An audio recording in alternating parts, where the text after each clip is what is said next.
Hello, Christos. Hello, Lila. How My are friend. you? I'm good. I feel quite like I didn't have like starting music before, so now I'm feeling like I'm doing a little jig in my seat, ready to go. The music is awesome.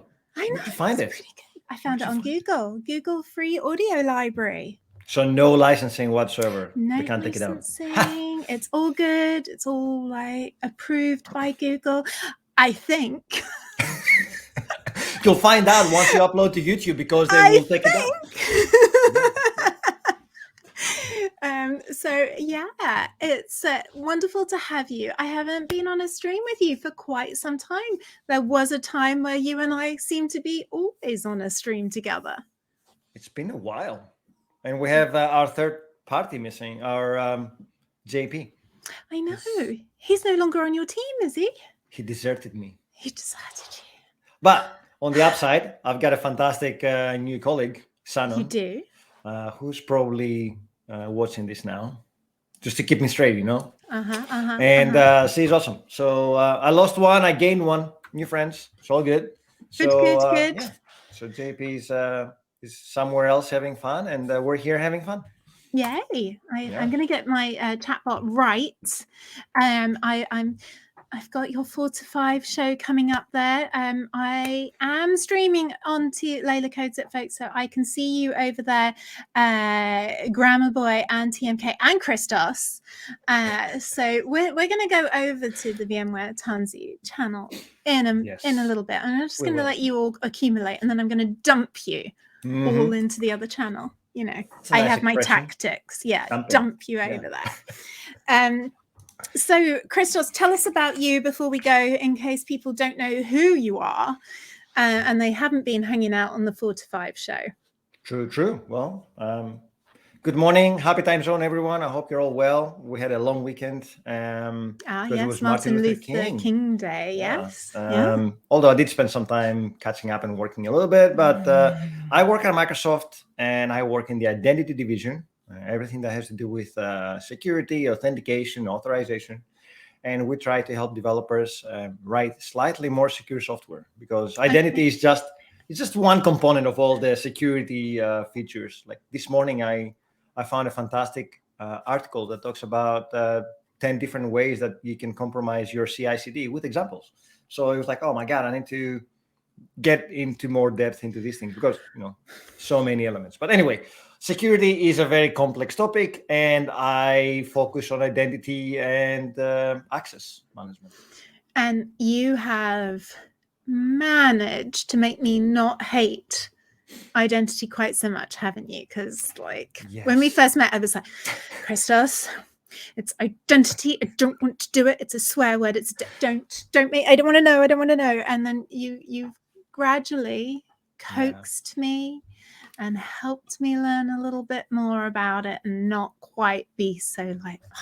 It's probably one of the least sexy topics in development, and definitely a dry one when it comes to terminology. A lot of esoteric terms and a lot of things that you need to understand. I'm still learning every day, and I still stumble across issues.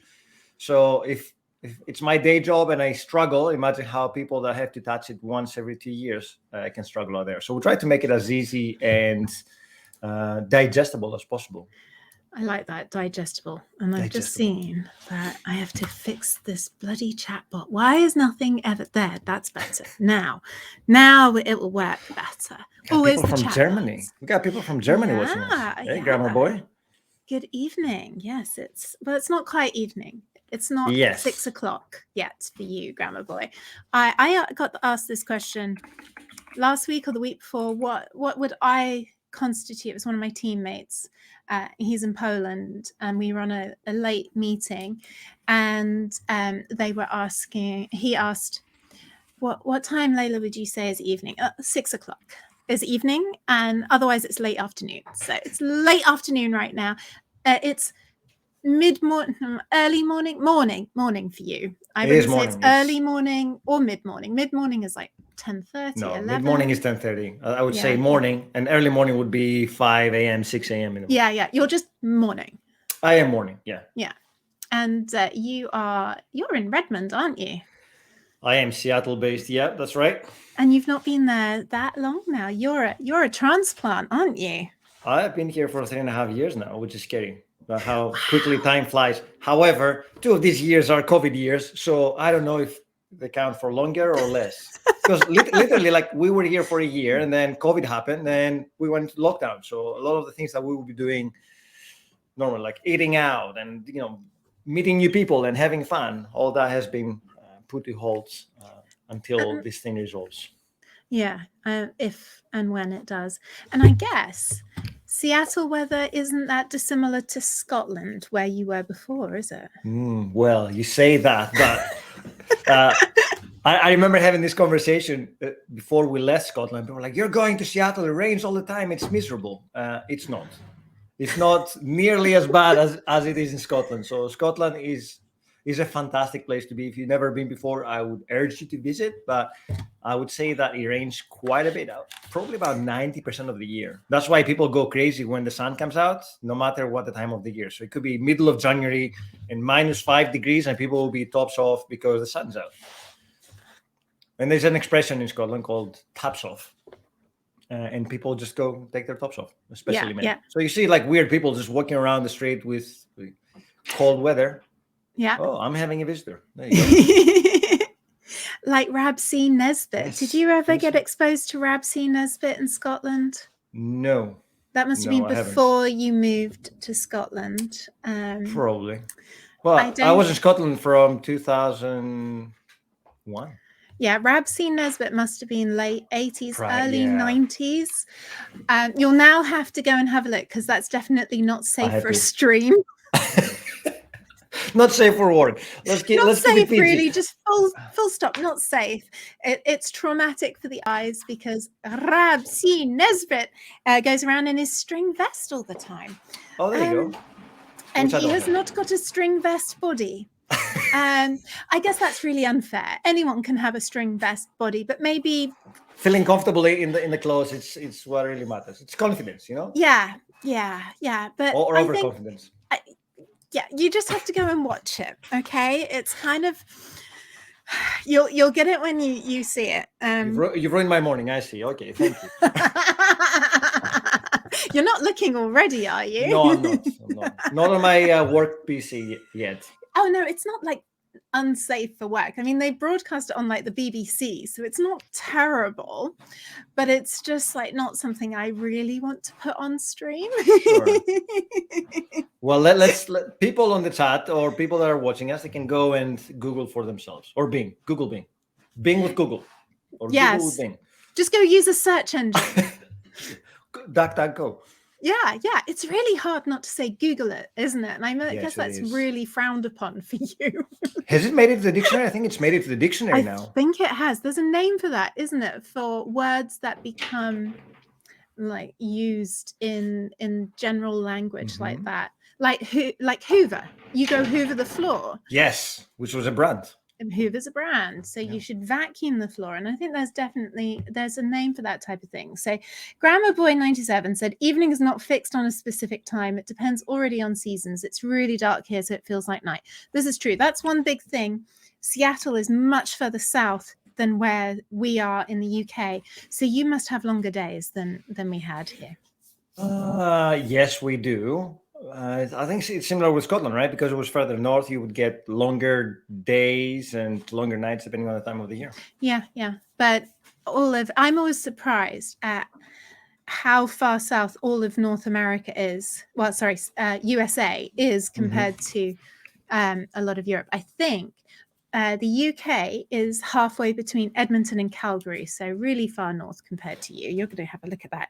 Bing Maps it, you see? I got it. It's okay, you can say Google. I remember when just before I joined Microsoft and just before the transition was made to Satya to actually run things, you were not allowed to have an iPhone in Microsoft premises, and you were not allowed to carry MacBooks and stuff. And even early in 2016, when I joined Microsoft, I would go to customers to talk about stuff, and I would bring my MacBook with me, and people were quite surprised. I heard, I don't know if it's a rumor or not, but people would get fired on the spot if they were seen with iPhones in the office. Wow. Yeah. That's quite surprising. Yeah, it's all about, like dog fooding your own products, right? As in, if you're not supporting Windows Phone, I still have one with me. Actually, I've got one in the other room. My daughter's using it. Yeah. Dog feeding, folks, is where you use your own products. So dog food is like you eat your own food. So you use your own products, just in case. I learned that not so long ago.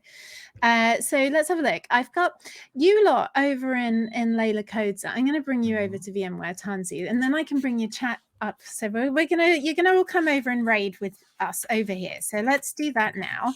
Join us. So you can come over, and then I can bring all your stuff up on the screen.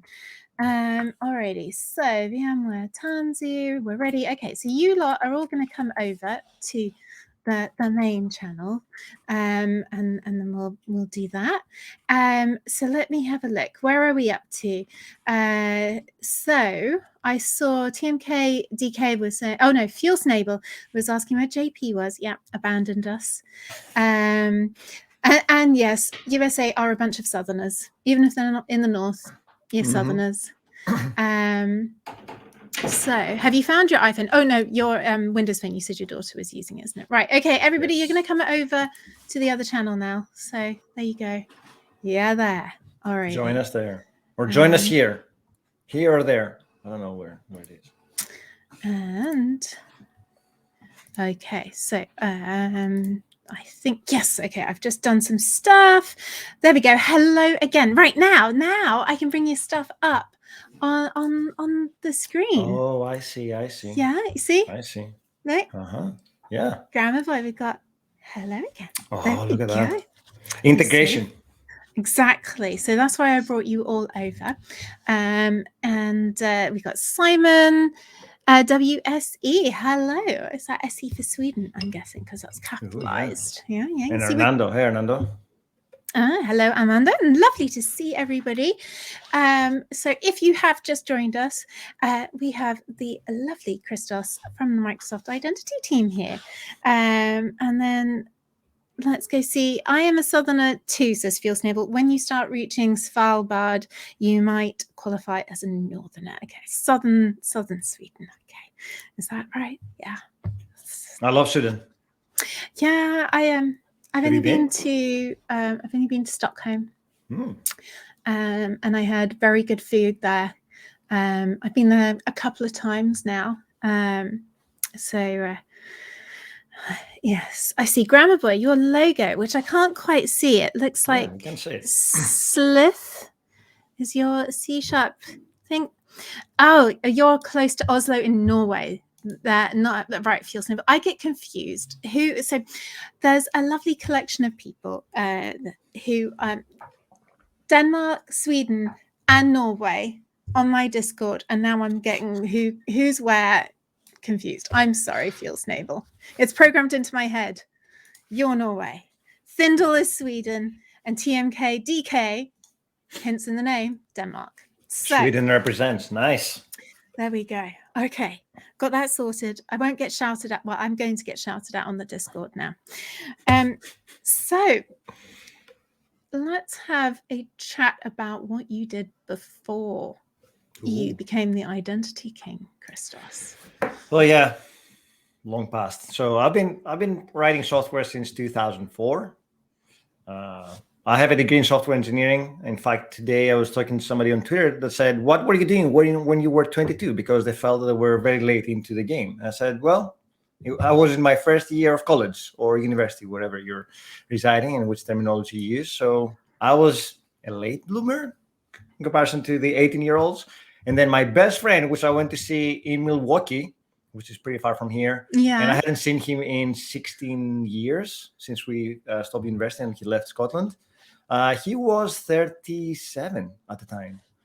So we became very good friends. So I studied software engineering in the UK. Then I did a master's degree in computer networking because I wanted to be a hacker. So there are two ways to hack, right? One is through software and one is through hardware.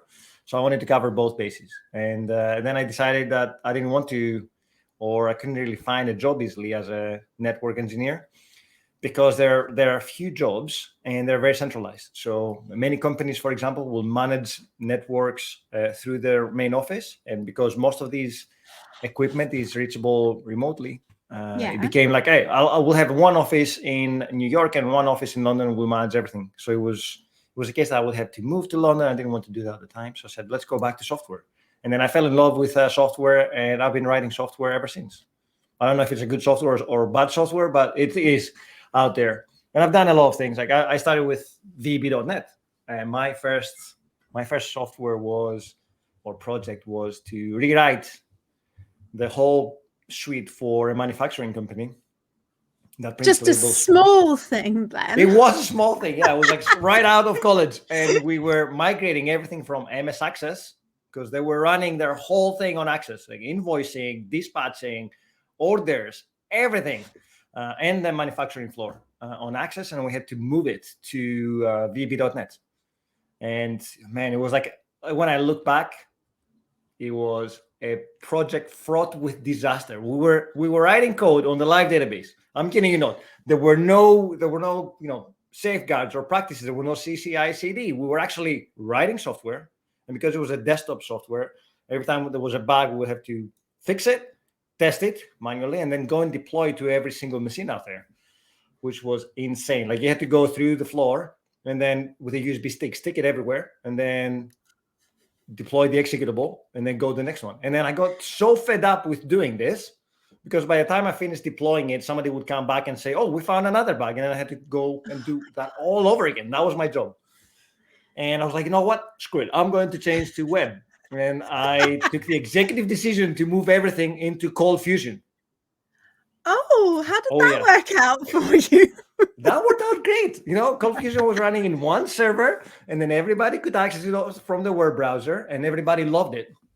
It was extremely powerful back then. I remember I was able to actually display charts and progress in very few lines of code, but Cold Fusion is Cold Fusion. So if you don't have experience with that, go and check a YouTube video to see what it is. If you have experience, my condolences. And then I took a job with a finance company. They were dealing with securities lending, which is a very interesting piece of. I'm back. Yeah, I am back. You're back. What happened to you? You're pressing buttons to see what happens.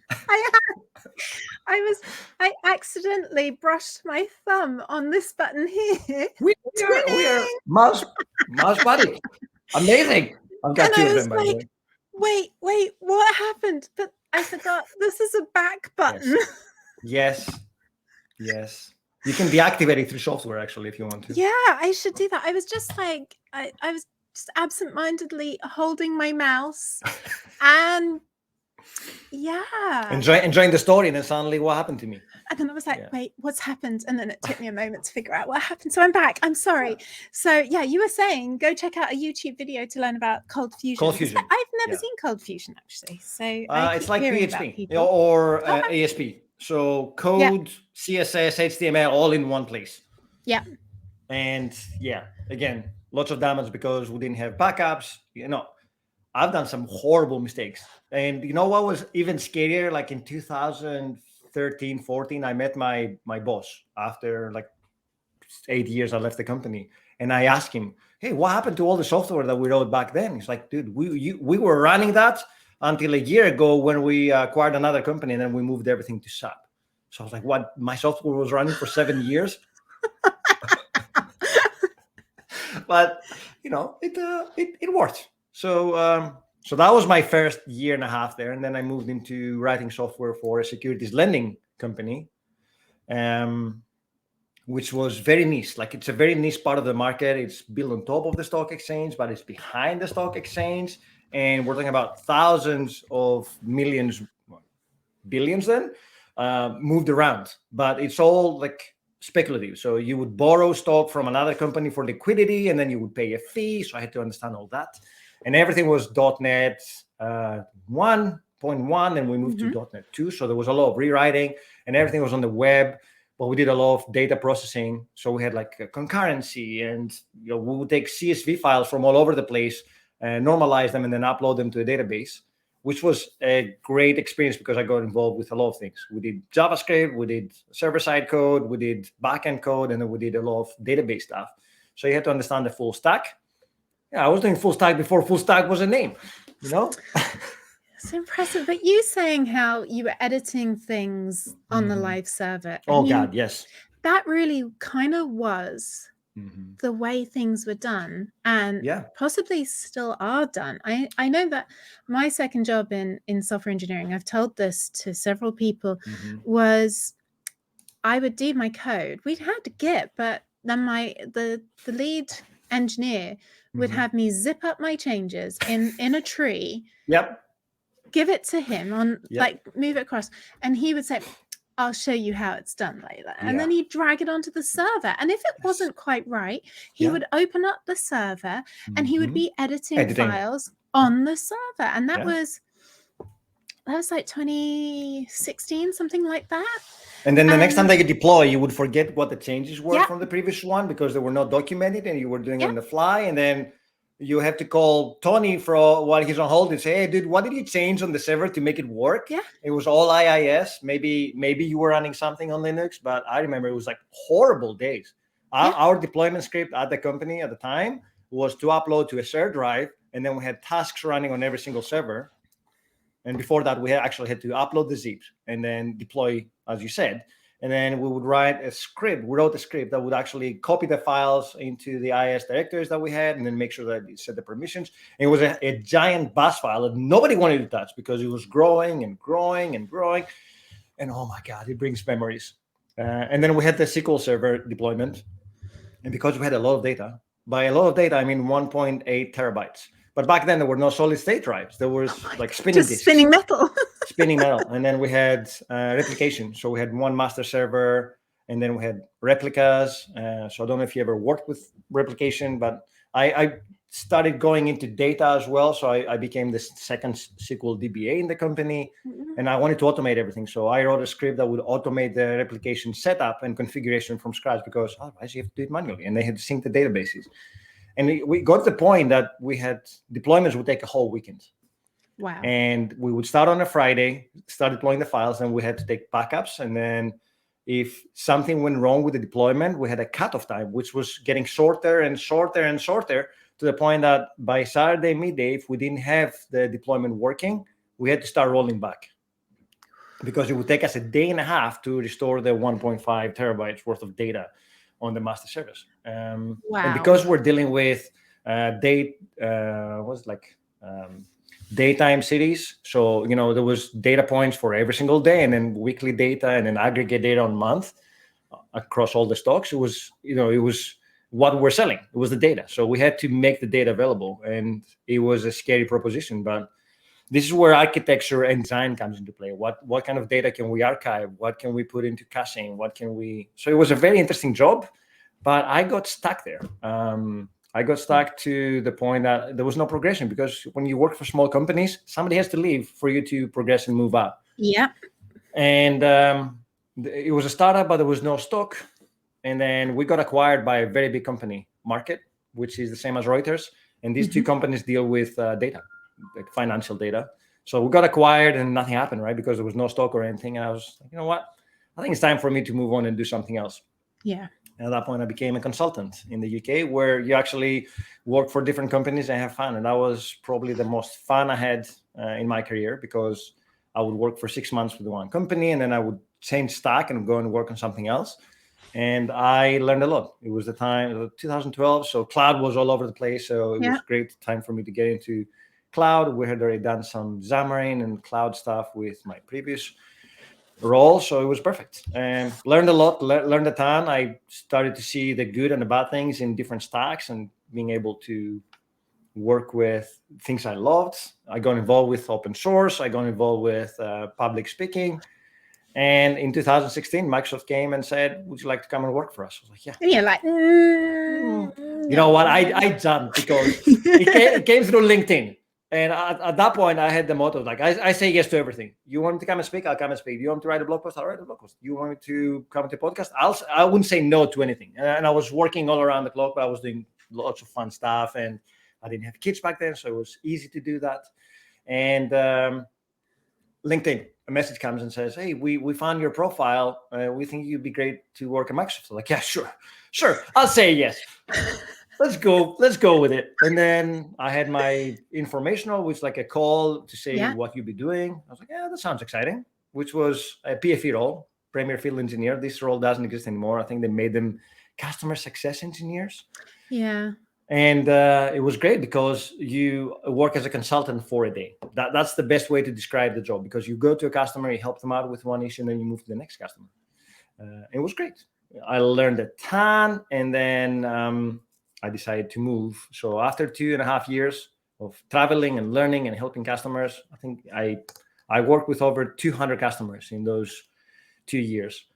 I decided to move to marketing, which was like super pivot, right? Like developer marketing, which is something I've never done before. And that gave me the opportunity to come to the US, because I really wanted to come to Redmond. You know, it's where things happen, or it used to be where things happen, because now again we're all remote because of COVID. So even though I'm here, I haven't been in the office in your plans were foiled. So yeah, damn you universe and plans. But no, I'm not regretting the decision. Developer marketing was great because it actually allowed me to see a whole different side of the business, right? And if you get the opportunity to actually pivot safely into something like that, then I would urge you to do it, because especially if you work for a large organization, knowing how different bits work together, it's invaluable. But I started losing my technical edge, right? Because I was doing marketing all the time and I didn't have enough time to play around with software or anything else. I felt that I was not particularly happy there. So I was like, you know what? I want to go back and do something technical. And that's how I landed back in the identity division. I see. That's my journey in, like, I don't know, I've been talking for 30 minutes now. You haven't. We haven't been live for 30 minutes. We haven't been live for 30 minutes. Okay, good. Yeah. See, you've only been talking for 27 minutes. I think that's one of the biggest challenges I find with being in developer marketing is staying current and on top of your skills, which is why I love streaming, because it forces you to come on and write code and continue with it. Otherwise, what I was finding was like a week would go by and I hadn't opened a code file. Yes. And it really is something that you need to keep on top of, or else you go really rusty. I mean, I'm not the best at my memory of some things. Hey, Aztec, how are you? Like last week, I was trying to remember how to write a ternary because I haven't written one for maybe a minute. And you just think... So this is why I came and started doing the live streaming, and I started it before COVID, because I was at Twilio then, and one of my teammates very into live streaming, so we were sort of doing a bit, and I learned stuff on the job because we were streaming Signal conference, so I was in the broadcasting booth at the conference, broadcasting it out. So I was learning how to do all the broadcasting there. And so I was like, oh, this is great fun. And then, of course, it was fantastic that I had this ready to go with when COVID hit. So when did you start streaming? I started streaming as part of our role, right? Because I'm in the developer advocacy team, and up until the time I joined the company, it was very traditional advocacy, right? So, developer advocates, they write blogs, they go to conferences, sometimes they meet with customers, but it was very personalized. Like, it was very physical. You have to be there. And the problem with that is that it wouldn't scale.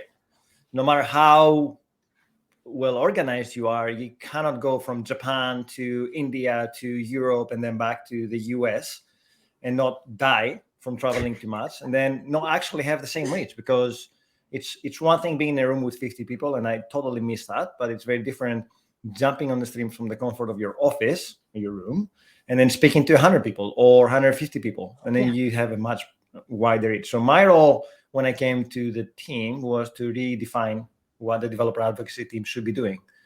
And I had already seen Jeff Fritz as well. You know Jeff, everybody knows Jeff. He was already established as probably one of the most well-known developer streamers out there. So we reached out to him. I reached out to my other friends like Michael Crum, who's now in the learning team. Heads up, Michael. They were fantastic because they helped us actually establish what we need to do, how we need to do it, and how to get started. And that's how we started streaming. So we started streaming on July 2020. Yeah. 2020. So we've been streaming for a year and a half now. Yeah.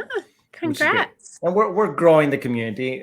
The problem is that we're doing a lot of very specific niche things. Like Jeff will do very generalized learning, C# and stuff, whereas our content is very much focused on security, any security. And therefore, we have a lot less appeal to the wider masses. But at the same time, it is a niche part of the market that we specialize on, and we want to help promote that as much as we can. So if you haven't seen the 4 to 5 show, we have everything on YouTube, and it's nice to see comments from people saying, I was trying to do X and I came across your video, and I love the fact that you explain it so well and how you do it. And because, me and JP will be laughing and having fun and taking the piss on each other, it's always easier to talk about boring topics like that. Yes. And I know that whenever I've popped on to watch your show, you're not always working on C#. You cover all sorts of languages. I've seen you doing different Hey, I have 2 daughters. I have to be on top of that. A natural color, very fetching. And makeup, so fetching. It doesn't actually bounce. The color doesn't bounce. It like you mattify yourself. Yes. Yeah. Yes. Yeah. Yes. Is this? I mean, is this how you were? This is why you were very orange when you first joined. I was. It wasn't jaundice. It was your bronzer was a little bit heavily handed. And the eyeliner, Yeah. My wife is listening right now. I'm done. And rolling her eyes like, oh, that's where my makeup's been going. He's been stealing it. We're sharing. We're good at sharing.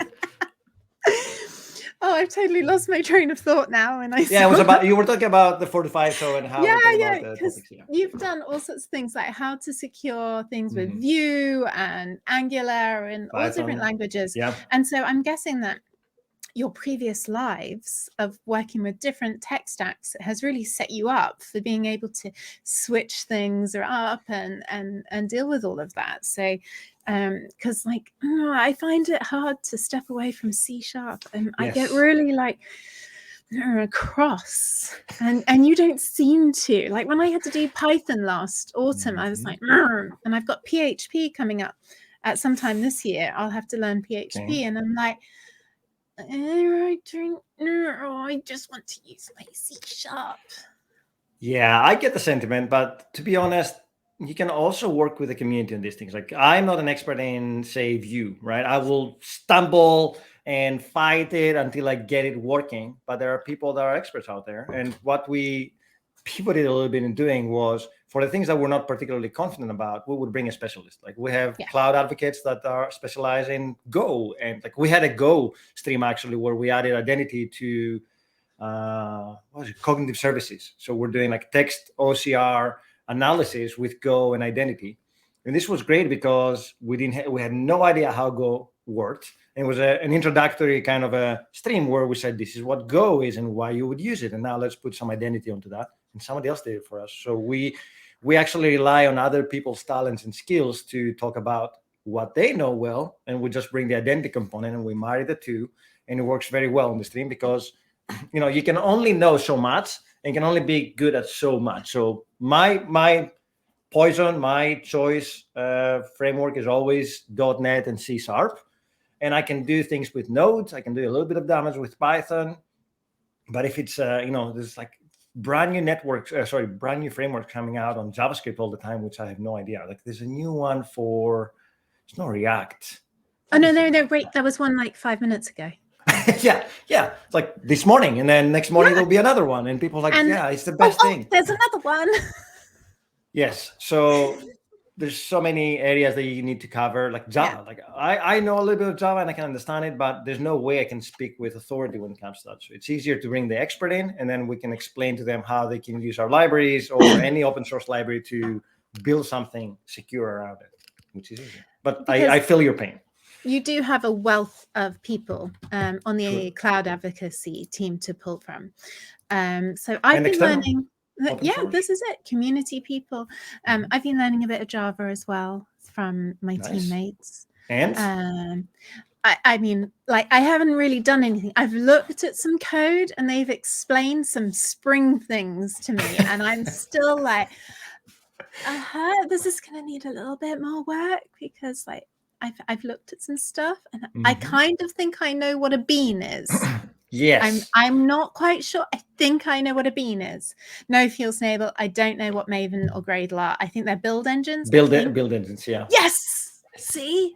We got this. I got it. Just put it on your CV now. I'm an Java. Expert in Java. Like you, I can do Node and JavaScript and jQuery. Hey, jQuery is still a thing. jQuery. It made life so easy. Have you seen the joke that Hanselman does with jQuery? There's actually an actor called Jake Query. So if you ever go to IMDb, then if you type jQuery with different name, then you find jQuery, and then you will never ever think of jQuery as the framework. It will always be the actor. So I'm doing it right now. damn you, Hanselman. Yeah. I mean, jQuery has worked really well, but I think JavaScript and JavaScript engines have moved on to the point that it's a lot easier to manipulate the DOM, and you don't always need jQuery. But yeah, jQuery is still around. It's funny because somebody was mocking SQL, like who works with SQL? I'm like, dude, there's so many companies out there that are currently using 20-year-old, 15-year-old software that was written over time. They're not replacing these things. Yeah. And to be honest, SQL is a fantastic relational database. Yep. If you want an example, Stack Overflow, the most well-known developer website out there, runs on SQL servers. In fact, their architecture is extremely simple, and a lot of SQL Server work is done to support it. So jQuery is there because companies have been writing software for the last 20 years, and they needed to use something, and jQuery is still valid. Just make sure that you keep it up to date, because there are CVs against this. Yeah, that's the only requirement. That's it. You just need to update these. Hello, Nick, the first one. Welcome, hey, Nick. Welcome. Nice to see you. I mean, I can do most things with vanilla JavaScript. I just quite like the conciseness of jQuery. And I didn't know there was a movement against SQL, because SQL would still be like, I use table storage a lot, but demos and noddy stuff. But if I want like actual proper like application, it's always going to be SQL, because I don't want to pay for something like Cosmos. I don't need something like Cosmos, and I do need it to be relational. So why wouldn't I? Well, use the right tool for the right job, right? I mean, if NoSQL fits your needs because all you need is document storage and you don't have relational data, then perfect. But if you need to build relational databases and use a NoSQL database, whatever the engine, you're screwed, because now you're in a world of pain. Plus, it's going to be a lot more expensive to query that data, no matter the framework. Expensive in CPU, expensive in memory, expensive in time. So, choose the right tool for the right job. I'm not saying that one is better than the other, but trying to dismiss them. Yeah, like I've seen, there was a customer who will remain anonymous, but they used Cosmos as a pointer to storage. So they would query Cosmos to get timeline data, and then it would go into storage to pull the blobs out. And then they would do like 3 queries when they could do just one and pull the data out. And it was insane. It was extremely expensive. They're like, "What? We're told to use Cosmos." I'm like, "Well, just because somebody told you to do so, it doesn't mean that's the right solution." So we had to rewrite the whole architecture. It was extremely expensive. It was inefficient. And I said, "Well, if you're storing JSON data, we might as well just use Cosmos for what it's supposed to be, JSON data. Just dump them in there." But anyway, I think it's like people that are fairly new to technology that come in and say, well, all these years, all these things from 20 years ago, 30 years ago, they're all crap. Let's use the latest and greatest. Yeah. Hello, welcome back, Thindel. That wasn't too bad to get home. No, just going home from work. All right, okay. To there, we got be back in a while, or be back in a bit earlier. I think, there's always going to be tech bashing. I try to discourage tech bashing on my streams, and all of this, the sort of tech bashing you see on Twitter. It's just so inane. And people always ask me, why do you use Hugo for your blog, Layla? Why aren't you using Blazor or C#? And I'm like, well, because Hugo is designed to do what I want to do and things like that. Why can't I use other languages and other frameworks and things? And you're right, Fjellsnabel. You realize new stuff is just rehashes of old stuff with a new fancy name without vowels. Containers. Yeah, we can't talk about containers with me, okay? Okay. Remember, is it triggering you like JP used to get triggered by Kubernetes? No. Like, I work for a virtualization company. Sure. We love containers. By the way, if you love Kubernetes, if you love virtualization, then we on Friday would drop a new announcement that now we support federated identities for Kubernetes, which means that Azure Active Directory can provide you with a token to access Azure resources, no matter where your Kubernetes cluster is running. It's very important because in the past, that means that I can access storage or SQL or Cosmos without me having to provide any secrets or any keys. The federated identity will provide you access to Azure resources. And your Kubernetes cluster can be running in VMware or can be running in AWS or on-prem, which is awesome. You don't have to be on Azure anymore. Which I would love for you to come one day and show me how to do when I figure out how to do Kubernetes. Well, we do have an event coming up, right? We do. Shh. That's the secret. Well, I'm not saying dates or names or anything. I'm just saying there's so many events out there. We might as well just present it one day. But that's the plan.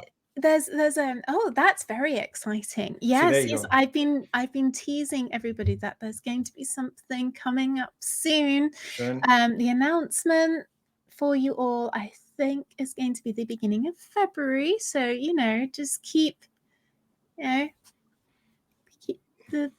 ears and eyes open and keep a watch out. And this one here is involved. Hopefully they will accept my submission. I think you're okay. Yeah, I think you're okay. I'm actually hoping to learn some Kubernetes type stuff on Thursday. So I've got my teammate Whitney, who has been learning Kubernetes for since last summer. Can you stop learning? I mean, it's so big. She keeps going. And she's been on a few streams with me. We did Kubernetes the hard way, and we had Kelsey Hightower come on and talk to us about that. And then, so Thursday, we've got Whitney and Andrew, who is, he's from one of the technical .NET teams within VMware, and he's going to teach us how to use some of the Tanzu stuff. Because, I've been at VMware now 7 months. And wow. Time flies by when you have fun. It's crazy, isn't it? And I still don't really know how to use Tanzu stuff. So I'm going to learn on Thursday. So I'm excited. I have no idea how the 8 was Uberneti. Right. It's 8 letters, K to S. There's 8 letters in between. So they did K, then 8 letters, then S, which is insane. You're kidding. No. I thought you were going to enlighten us because it's something Greek. No, it's not. It's not. It's just the 8 letters between the K and the S. Oh my God, you've just ruined this for me. Why? I'm like, I can't believe that's it. I thought you were going to come out with something. Didn't you tell me once it was Kubernetes? That's how you would say it in Greek as well. Oh yeah, it is a Greek word, but so what does it mean? It's orchestrator, I would say. Yeah. Governor. It means governor in Greek. Okay. Do you still speak Greek? if I remember how to do that. Like I was really telling my daughters off this morning because we speak Greek in the house, but they speak English. Like that's insane because you get an opportunity to be bilingual. Yeah. And then you're not using it. So there's always this kind of fight where they have to speak to us because we speak to them in Greek. We don't speak English at home, but they respond in English. And I said, well, I can't understand you. And they're like, how is that even possible? You speak, it's like, you speak English all the time. How can you not understand me? So we actually forced them to repeat it in Greek if they don't respond in Greek. Good. Yeah, because I have like one of my friends growing up, her dad was Danish. And I said, oh, so you speak Danish? No. And I think it's such a missed opportunity when you have something like this. So why is your brain so differently? It's insane. Yeah. So I see I've got to give Napalm a timeout for mentioning parallels. And now everyone is changing their name to... Oh, God. So what am I? L3A? But that doesn't really... L3A. No. L3A? Yeah, see, it doesn't go Kate's. It's not quite the same, is it? C5S. That's weird. Cephivus. Cephivus? I mean, it almost sounds Greek, I guess.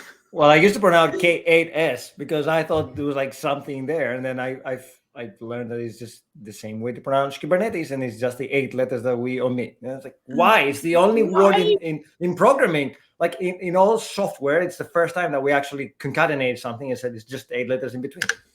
We've never done it with, source control or anything else. It was just Kubernetes. I don't know who came up with that. I don't know. It's probably someone at VMware. I'll have to go and have words. Please do so. Yes, I will go and ask in our Slack who came up with this because we need to find the source. We need to find the source. People on my team know who it is. Yeah. And I bet you we know.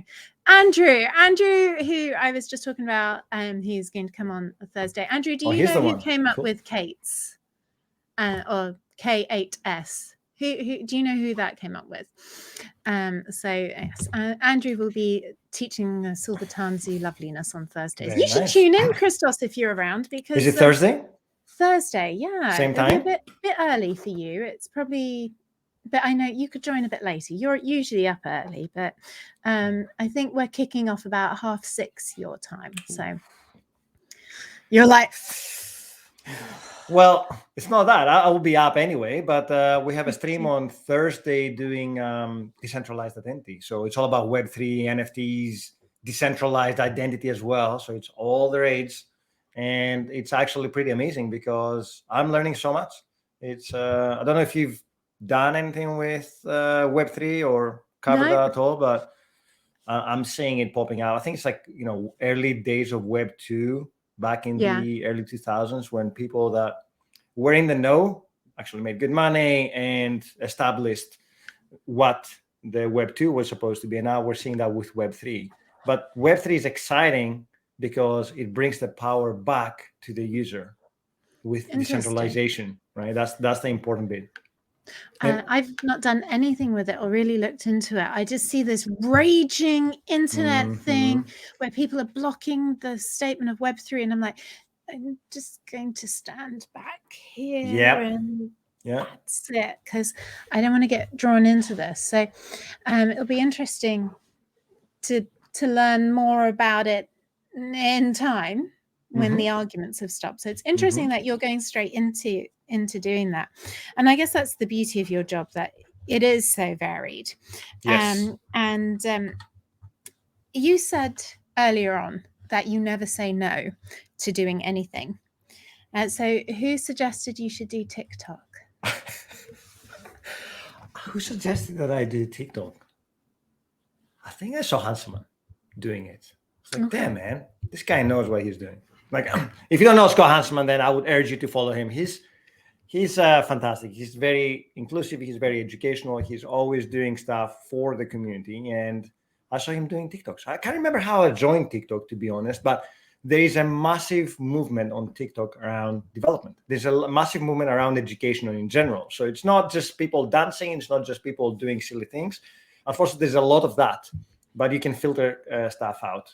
And, can you? How do you do that? Well, because I've been trying to learn how to do that. I think the algorithm works out what you like and what you don't like based on the people that you follow.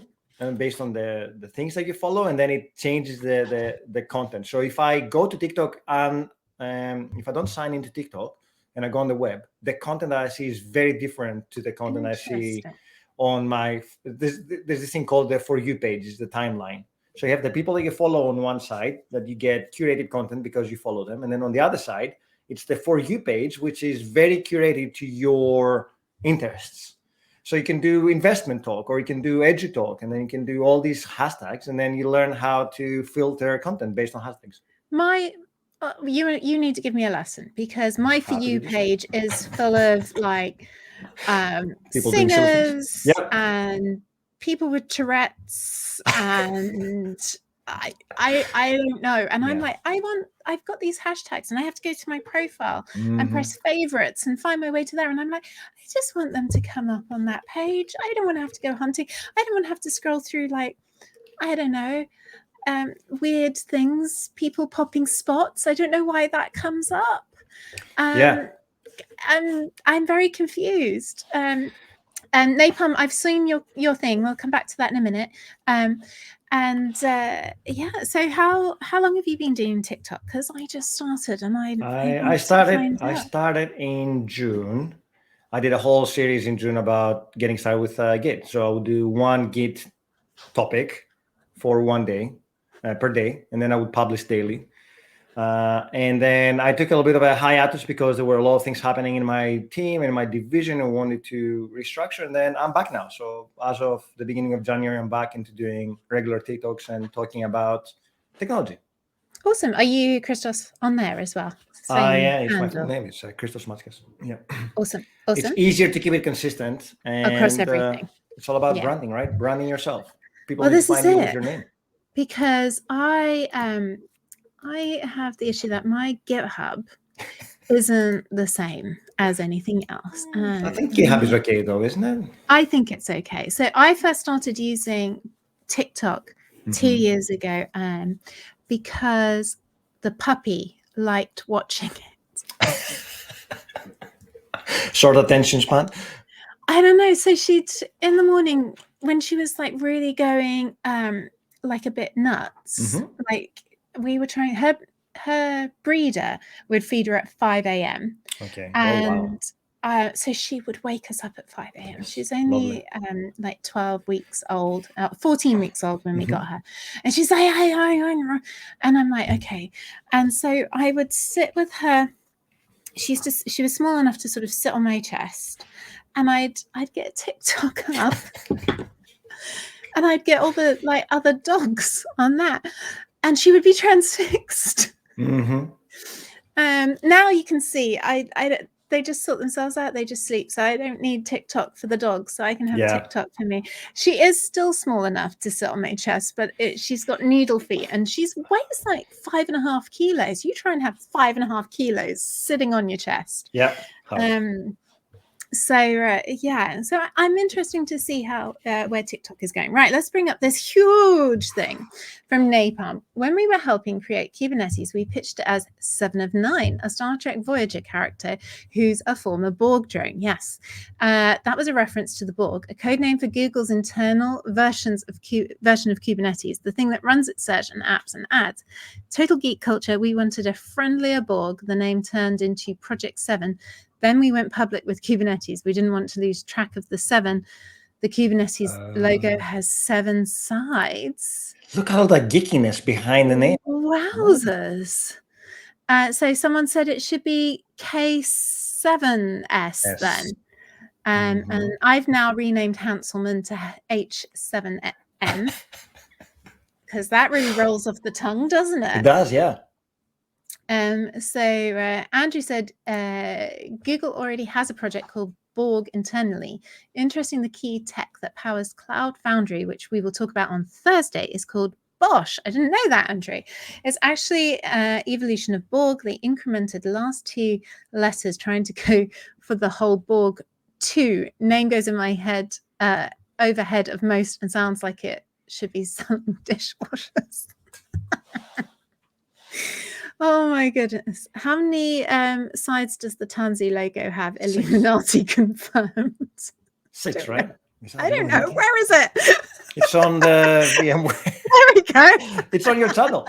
What are you talking about? Yeah. Is it 7? 7. Yeah, you're right. 7. I can't count. I need more coffee this morning.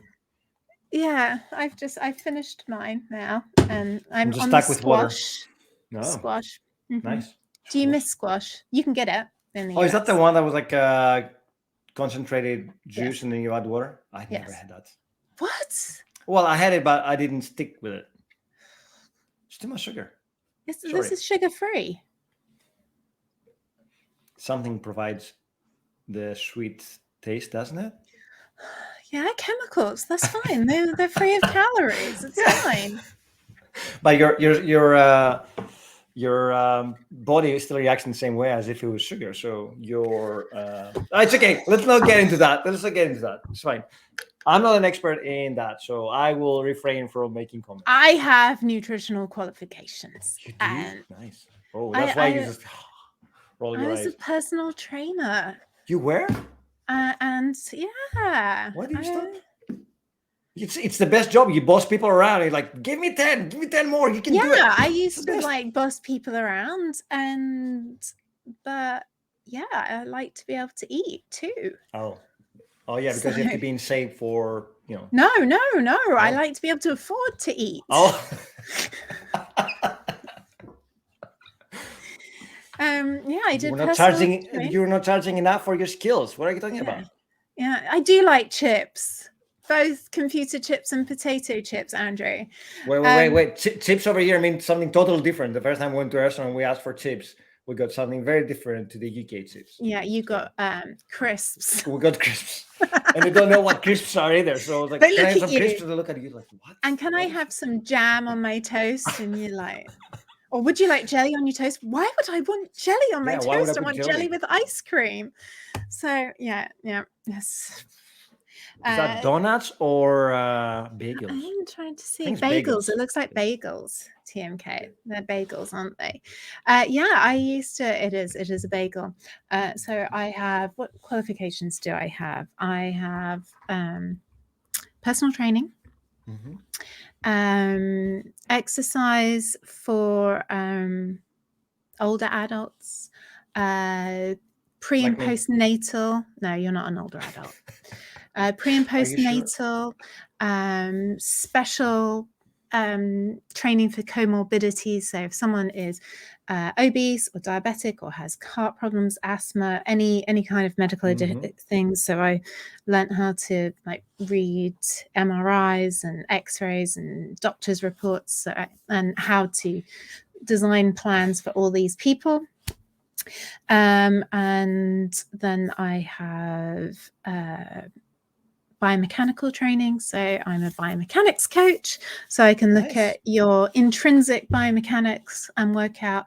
So it's kind of the physics of the body to see where your tightness is and prescribe exercises to rebalance your body so you move more freely. And because that needed hands-on work as well, because you can't always, sometimes you just need an elbow in it to release it.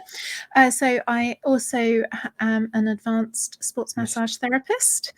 And I can teach mat Pilates, and I can teach any type of Pilates on a machine as well. That's amazing. Look at your background. That's insane. Yeah. So all the torture equipment that you see in a Pilates studio. Yeah. I'm fully trained to teach people. I actually taught people to be Pilates teachers as well. Wow.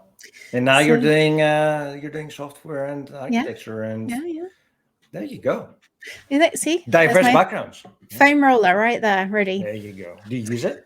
Not as much as I should. So yeah, I use it for doing on my back when it needs to crack. I like what Nick is saying. Lyle, after 2 days of explaining all the things that she can do, and she goes on and on and on. So the rest of the show will be just qualification dropping. Yeah. I don't have any. I'm doing my master's at the moment, so I will have a degree eventually. On what? On these things? Computer science. Oh, Nice. I started last week. I'm on week 2. Congratulations. I started one last year, and it wasn't. Is that through Open University, or are you? This is with Glyndŵr, the North Wales university. All remote, I guess. All remote, yeah. Nice. I don't need a bachelor's first. They took me on my experience. Although our first module, That's amazing. Our first module is critical reading and writing for postgraduates. And I've never done any of this. And everyone's like, yeah, we all know how to do like research. And I'm like, I don't know how to do a research. You do know how to do research. You research APIs and documentation all the time. What are you talking about? Not like the stuff they're talking about. And I've got to read this science fiction novel, 5 chapters a week. This is quite interesting, actually. So this is... it's interesting. Wouldn't be something I would have chosen. I do like science fiction, but this one, it's by a professor, professional futurologist professor.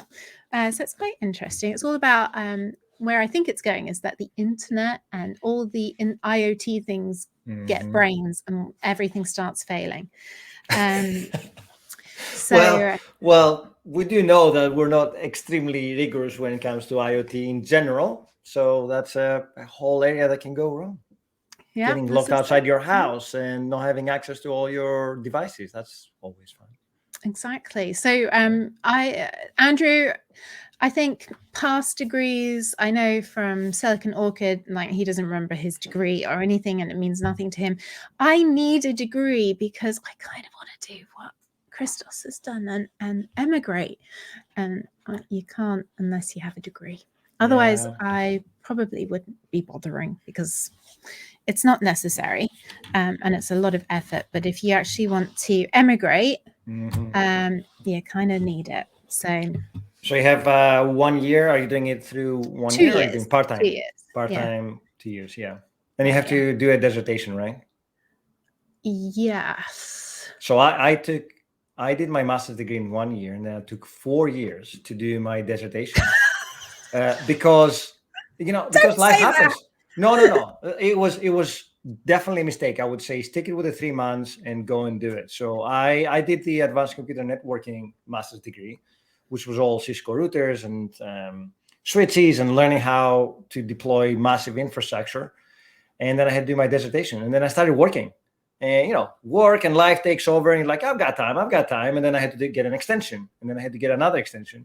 And in the end, my university said, you're not getting another extension and you have 4 months to finish it. So I was like, oh my God, I have 4 months to do the whole thing.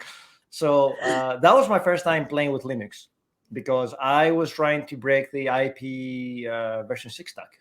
So my whole dissertation was how IP version 6 with IPsec is not as secure as it's been touted and advertised, and that there are tools out there that can actually hack it.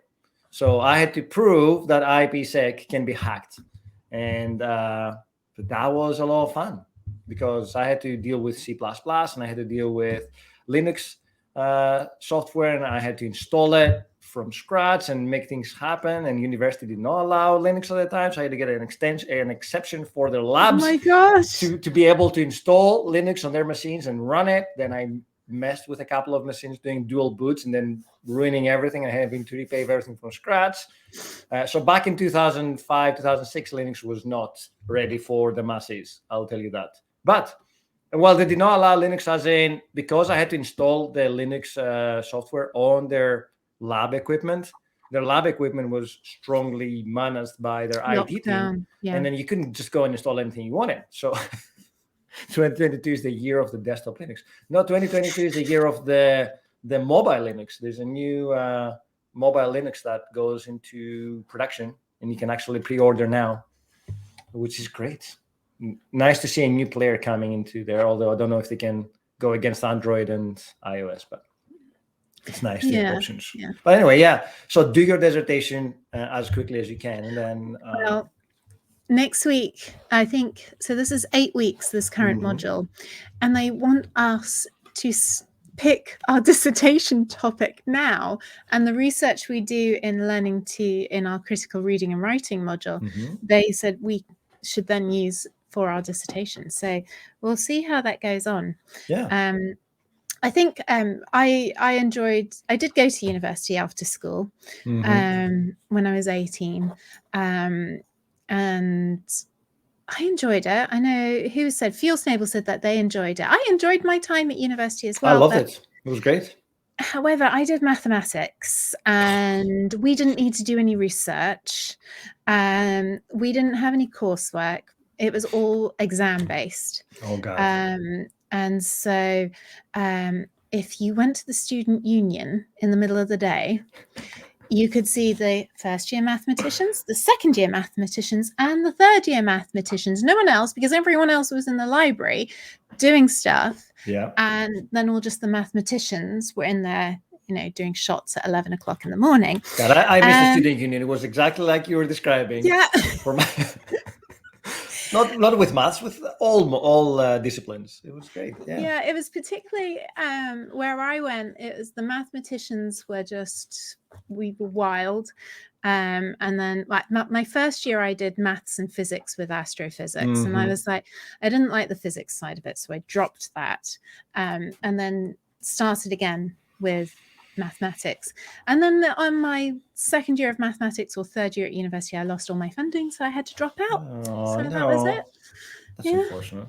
So, and I've seen a lot of conversation or chat around whether if you want to go into IT and software, you want a degree or you need a degree or not. And I don't know how you feel about that, but I don't regret doing my course and learning the foundational stuff before moving into the industry.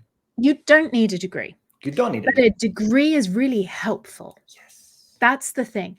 Yeah. I see this argument on Twitter. Oh, you don't need a degree for software. No, you don't. The barrier of entry has really been lowered and you can do a boot camp. However, a degree will open doors for you if they've got two similar candidates, one without a degree, one with a degree. They'll choose the one with a degree because they have to differentiate between them. If you want to go into fintech or maybe, I don't know, hardware engineering or, I don't know, aviation or something, they're going to want a degree. Yes. And I think it's, web development, you probably don't need a degree. But of a lot of other engineering roles, they really want a degree. So, this is the thing. Yeah. Also, doing a degree is not just about the practical skills. In fact, I walked out of university not knowing much about day-to-day stuff in IT. Like we didn't do testing, we didn't do security, we didn't do actual CI/CD. In fact, there was no CI/CD back in my day. Well, or there was, but it was not really promoted. We did a little bit of why testing is important, but never really, hey, this is how you actually write your unit tests and what are integration tests and what have you. It was very theoretical, but at the same time, you learn how to do research. You learn how to learn. In fact, that's what university teaches you, how to learn. It's not about teaching you the knowledge because knowledge moves so fast. Universities can never keep up with current trends, but they can teach you how to learn and quickly adapt to and write and present your ideas in a way that makes sense for other people to read them. So there are other skills. And then there's networking. Then there's opportunities like placement. My university, we had placement on the second year, which meant that you could take a year off. It would count towards your degree, but you would get practical experience working with industry. And that was great because there was a lower barrier of entry. And then you could go out in the industry and say, I already have a year experience with working with this company. It becomes a lot easier to get your foot in the industry. But it's a whole field out there that is challenging for a lot of people. Yes, web development is easy, but then again, there are all these other things about software development. There's architecture and understanding concepts, and you don't have to know everything, but you have to know how to learn these things and not ignore. This is the thing, it's my brain just went blank. I was going to say something really profound. Of course, it was profound, and then my brain just went. Oh no, I've got it now. Yes, I remembered. I'm not that old and decrepit. When I decided to move into tech, the hardest thing was getting my foot in the door. And that's where a degree can help you when you start out. Because you can get in a graduate scheme, or you can, people will hire graduates and they know, they've got a degree. They may have no sense or not know how to do anything. But they've got this one checkbox. I had to have an extensive portfolio. I spoke with a recruiter and said, look, this is me. I'm a bit of an unusual case. Can you help me? And he says, I know a startup and he might be open to it. So I met with him and he goes, yeah, well, let's see how you go. And if you're no good at the programming, you can just be the office manager. We could do with someone to like order the coffee and the toilet rolls in. I was like, okay. And they paid me £15,000 per year, so minimum wage. Mm-hmm. And they said after 3 months, if you're any good, we'll raise it to 16,000. Mm-hmm. I'm like, but it was that foot in the door. So that's what a degree helps you get. You may not get paid much more in the UK. This is, but you don't have to go and say, well, if you're crap, you can be an office manager. Funny enough, I started with the same salary. It was £16,000 for my first job as a software, like a graduate software engineer. And that was through a scheme that Scotland had to actually place recent graduates into companies. So they were co-funding your job for the first year. But if you prove your worth, then you can actually progress. And over the years, you can make better money. That's absolutely right. But I saw another TikTok going back to TikTok that they were saying that if you are going into software engineering for the money, then you're going to be miserable because yes, it pays. It's a 9-to-5 job, but if you don't like programming, if you're not passionate about solving problems and watching at your code for 3 hours to find that semicolon that is missing or whatever, then it's a very tedious, boring job. In fact, you're going to be miserable trying to debug or solve problems when your mindset is not there.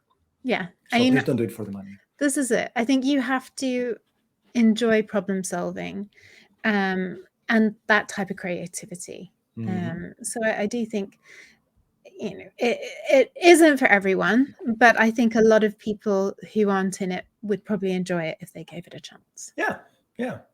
In fact, first coursework on my first year doing my degree, and I didn't have a software background. I didn't have a developer background. I was more on the linguistics. I wanted to be an interpreter. So it was a major pivot in what I wanted to study. Yeah. And I remember seeing my first C++ because, university back then, they started with C++. It made so much sense to break people with C++. I'm looking at my C++, and it was a simple input-output. So you would type something, it would display hello, whatever you type. And it was maybe 10 lines of code, and I was freaking out. I was like, I'm not understanding what I'm typing here, like that this scene and see out and chevrons going all over the place and semicolons in the end. It was just, I made a mistake. I went back to my course leader and said, I think I'm in the wrong course. He said, calm down, give it some time. Everybody panics when they see their first piece of code, but I haven't touched C++ since university, to be honest. I never liked pointers. Like, I know you point to an address on disk, but when I can have my variable with the value, why would I need to point to the memory of that variable that holds the value? And then you have dereference and reference, and you have to do memory allocation. I'm getting passionate about C++, but that's okay. It's a fantastic language, but it was never for me. Funny story, if you didn't know that, C# supports pointers.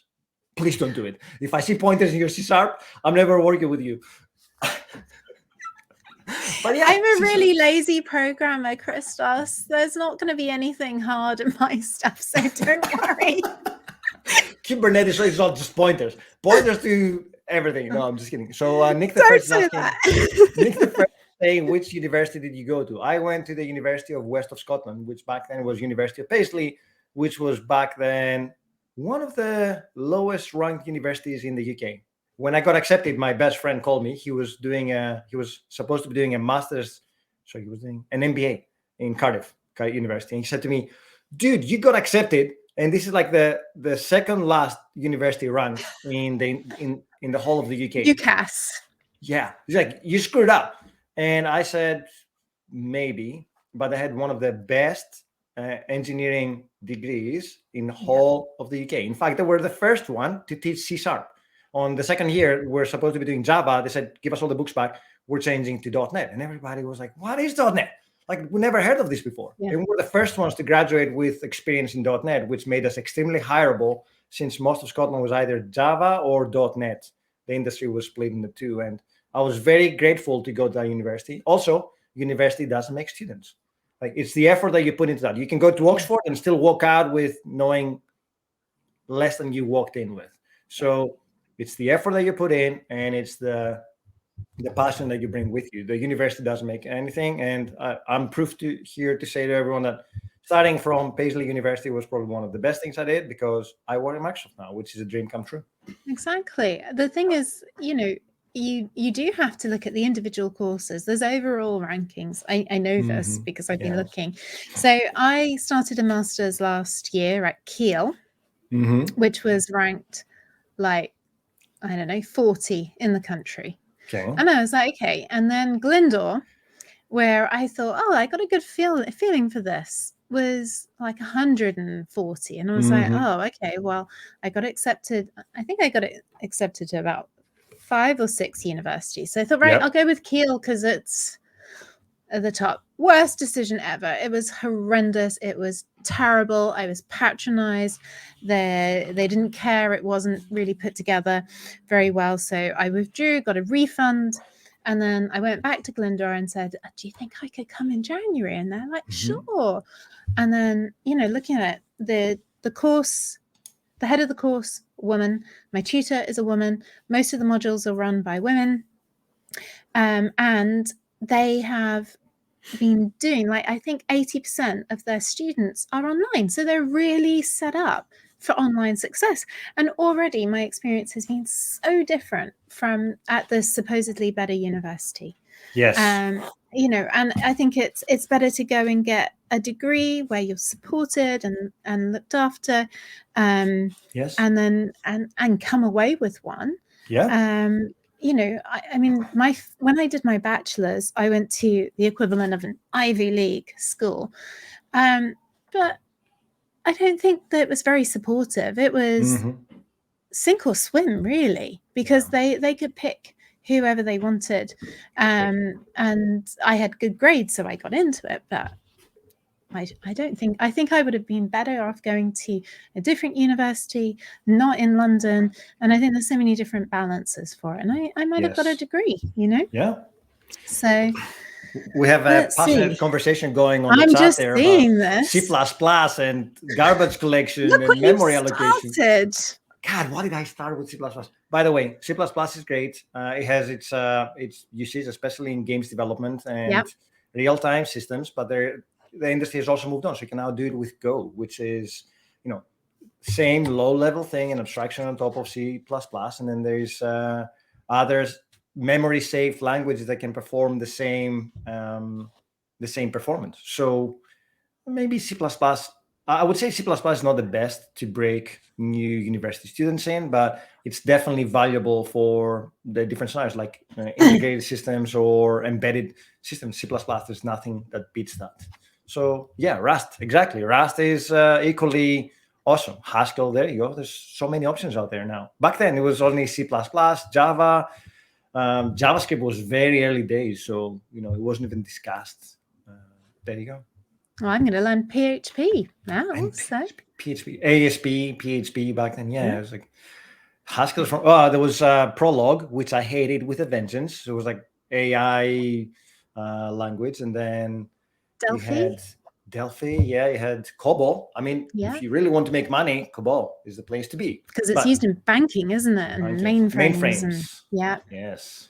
But it's now you have so much choice out there. You don't have to worry or think that much about how you write software anymore. In fact, you can get GitHub's AI write the software for you. Exactly. Copilot is just insane. Have you used it? I have a little bit, and I've also used is it GPT-3? Yeah, I used that when I was at Twilio. They got us early access to that, so I was one of the first people to play with that. It was very interesting, and Copilot, I got early access to that as well. But I need to actually be writing the code, Christos. We had this conversation at the beginning of this stream that I don't get to write enough code. I And know. if I'm using flipping Copilot. AI to write it, come on. But it's scarily accurate. Like I was trying to split GUIDs the other day because I had a whole list of GUIDs that I got a report for. And I was like, I don't know how many GUIDs are in here because I got a dump of them. I said, I'll write some code. It was 3 lines of code in C#, and Copilot wrote all of it. I was like, damn you, Copilot, you know exactly what I need, and you're giving it to me, which is scary. But at the same time, you can learn. Copilot is great. You learn, but you need to know what you're doing. This is the trick here. Copilot will write stuff. You need to understand what it's writing. So you still need the experience. You still need the knowledge. Yeah, it was good. I think that's really valid. Yeah. It is valid. And, you know, simple things work. 3 lines of code is great. Once you start putting larger systems together, you need to understand the architecture and how things work. So please don't rely on tools to do your job. Yeah. Google-driven development, GitHub-driven development, Copilot suggests tasks. Wait. Yeah. I don't know. I have not looked into it enough. I do like this GitHub-driven development. Do you think that's quite valid? Yeah. It was Stack Overflow-driven development. Now it's GitHub-driven development. You don't have to go to Stack Overflow. So fun. It's like, yes, Stack Overflow-driven development. Yeah. So, Christos, what have you got coming up? So you have this Thursday, you're doing your Web3 stream. Yeah, the whole month of January for us is focusing on decentralized identity. And just to give you a very quick explanation of what decentralized identity is, instead of you creating accounts on every single website you go out there, you own your own identity and you give it to the vendors that you work with. So if you want to go and buy something from Nike, you don't have to create an account with Nike. You just present them your verifiable credential, and then they have a way to verify that. And therefore, I can decide who I share my data with and how I share my data with. Therefore, the power comes back to me. I own my data. And that's the biggest difference in Web3, the decentralization of identities, which is one part of many, like decentralized finance and everything else, means that users now get to own and manage their data, which is very important. And we show you how, as a developer, you can implement that through Azure Active Directory. Active Directory is the verifier and the issuer of those credentials, but you don't need both. So it's it's EID. We call it DID, so Decentralized Identity, DID. But it's a very interesting topic. And at the end of the month, we have a hackathon. So if you want to build something and get awesome swag, all the samples are out there, all the setup is out there. All you need to do is just sign up, and I will give you. Have you got a link for that? Yeah, I do have a link to that. So how well supported is this decentralized identity? Well, it's all built on top of Bitcoin and the existing piping, right? So it's not new. Swag, yeah, of course, there's a lot of swag. But for us, there's an abstraction on top of that to allow us to make it more portable. It's in preview right now, but we are working towards a GA. We want to make it available to everyone out there. And you will be able to bring your DMV, like your DVLA license, right? So the DVLA will issue you with an identity that you can use to go and buy booze, because you have to prove that you're over 18. Now, to prove that you're over 18, there are only certain legit issuers that can verify that: your passport and your driver's license, things that cannot be hacked easily. So we will need these kind of issuers out there to issue you with a verifiable credential, because getting a verifiable credential from Nike doesn't need to know how old you are to buy shoes, or maybe the one for personalization, but they don't have to, right? Whereas if I have to go and buy alcohol and I need to prove my age, I need to use a verifiable credential that is legit and can be used to verify that. So this is the idea, right? You get something from somewhere and then you own it and you can use it to present it to whoever you want. It's amazing. It is very cool. So are websites using this yet, or is it still just because in fact, we do have I do have a link. If you watch the stream or if you watch the YouTube video, then you can go to our link here and you can get a verifiable credential yourself. And that says I watched the stream. So let me see where the short link is. There you go. If I paste it on the chat here, this is a website that is all written in .NET 6, and it's using the latest and greatest, and it integrates with the API. It's all an API that drives the issuance and the verification of the credential. And then you will open it in your Authenticator app, and you have your own verifiable credential issued by the 45 zone. Very, very be one of the unique limited edition owner of this. It's not an NFT yet. You can't make money out of that, but it might be in the future. Who knows? Oh my goodness. So, anything else you would like to share with everybody, Christos? Because can you believe we've been chatting for an hour and a half, and it's been an absolute pleasure. Well, the only thing I would have to say is if people have questions about everything that we're doing, then we do have you got a Discord. Discord. Yes. Yeah. Let me find the link for that. And then everybody can join our Discord and ask questions about cloud and identity. And we try to help them out as best as we can. We have a very active community. So people can answer anything there. And then if we can't find the answers, we do have the experts to help you out. So, well, thank you very much. What I like my guests to do is choose who we're going to raid. Ooh, yes. Thindle says, I just added this to my auth. What did I just do? Well, you got one of these super rare ones. It's a limited edition verifiable credential that will only be available to the select few that watch the What else can I say? Oh my goodness. So look, see, I've got it open there. No, was that it? No, what was that? What did I just click? How did I? Oh, you were searching the Kubernetes name? No, I just clicked your link and it went there. There's the Discord. Hang on. Oh my goodness. That's the verifiable credential. There you go. Yeah, there we go. Okay. Right, let's go back. Oh my goodness. Here, this is where we want to be. Alrighty. So, who would you like to raid, Christos? I've never been to Tim or Jackie. Okay. In fact, I don't even follow them. That's more people to follow. That's exciting. All right. So, pick somebody and we shall go. I would say let's go with Jackie Codes. Alrighty. What is he doing? Godot or game dev. Oh, talking about game, Microsoft just acquired Activision. So we own like third largest game house in the industry, which is exciting. Pretty, because that's Blizzard and King as well, isn't it? Which is King is that Candy King on the phone, I think. Yeah. I need to make sure I'm reading from. So Game Pass now will support Call of Duty, which is amazing. So Battlefield, if you're a Battlefield fan, and then you have Call of Duty with I see. Alrighty. So we don't have a show next week, folks, because I was supposed to be at NBC, but that's been postponed. And then let's just have a quick look at who we've got coming up for. So next I have Jeff Fritz on the 1st of February.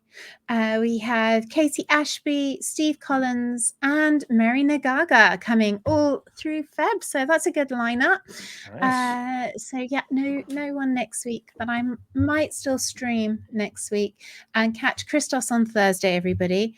Well, Thindle hasn't asked to come on and be interviewed, but we can definitely drag Thindle on. And I'll just give you one more shout out. Christos 425 show, and then I'll kick off our raid, yeah, we'll see everybody as and when. So thank you so much. Thank you, everyone. And now I have to remember how to close out this stream, and we will catch you later, everybody. And it's here, right? Toodles.